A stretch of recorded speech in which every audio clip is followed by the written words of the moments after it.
The Wise Slave by Murray T. Pringle. Many years ago, there lived in ancient Greece a young slave. One day, his master decided to make a business trip to a distant town.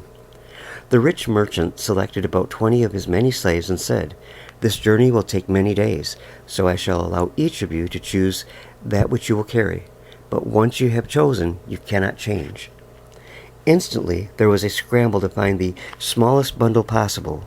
But the ugly little slave just stood and waited till all the others had finished picking.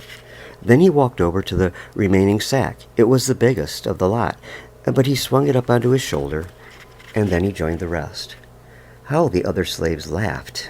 "Was ever a man so foolish?" they said. "You have chosen the biggest sack of all. Now you must carry it for the whole journey," and they laughed all the more. But the little slave just grinned cheerfully and said, "Someone must carry it. Perhaps you will wish that you had chosen it when we're through." And day after day, the procession wound its way along rough mountain trails, and soon the other slaves noticed a strange thing. The little slave's huge sack was shrinking. It grew smaller and smaller, and the lazy slaves realized how foolish they had been and how wise their ugly little companion was. The sack he had chosen contained food for the party.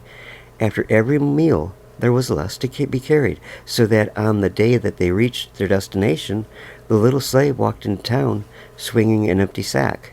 His companions' sacks were as heavy as they had been when they started.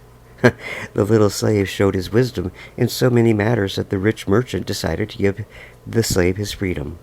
All the other slaves were happy to hear of their companion's good fortune.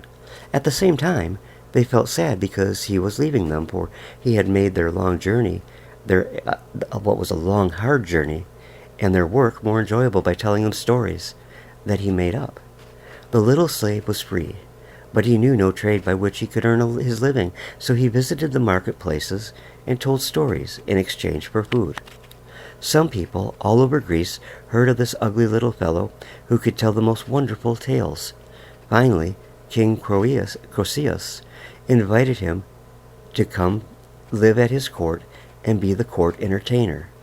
He accepted, and he entertained the court with his little stories called Fables.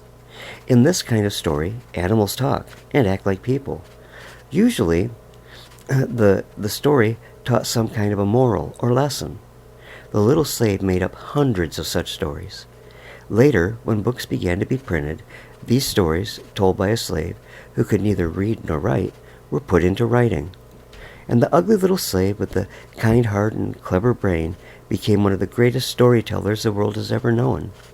And although he has been dead hundreds of years, we still like to read the little stories he made up long ago. What is his name? Aesop. And today we call his clever little stories Aesop's Fables.